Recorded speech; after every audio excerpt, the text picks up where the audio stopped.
Hello மக்களே 2026 பார்த்தீங்கன்னா நம்ம சிஎஸ்கே டீம் யாரெல்லாம் ரிலீஸ் பண்ண போறாங்கடா இன்னைக்கு பார்க்க போறோம். எப்ப சிஎஸ்கே ஃபேன்ஸ் கொஞ்சம் லைக் பண்ணிட்டு ஷேர் பண்ணிட்டு சப்ஸ்கிரைப் பண்ணிட்டு பாருங்கப்பா.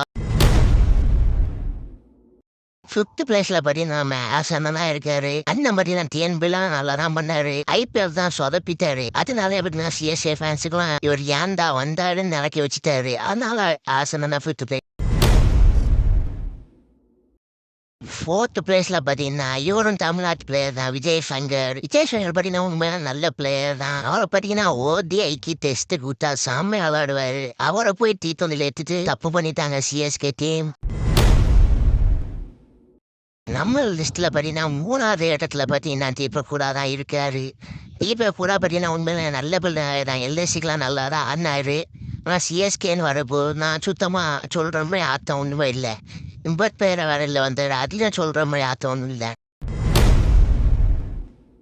செகண்ட் பிளேஸில் பார்த்தீங்கன்னா ரச்சின் ரவீந்திரா தான் இருக்காரு. நியூசிலாண்டுக்குன்னு பார்த்தீங்கன்னா தலைவன் சூப்பரான பர்ஃபார்ம் பண்ணுவான். சிஎஸ்கேன்னு வந்தா ஃபஸ்ட்டு மேட்ச் மட்டும்தான் அடிப்பான். அதுக்கப்புறம் ஆடவே தெரியாதவன் அந்த மாதிரி ஆடுவான் தலைவன். அதனால பார்த்தீங்கன்னா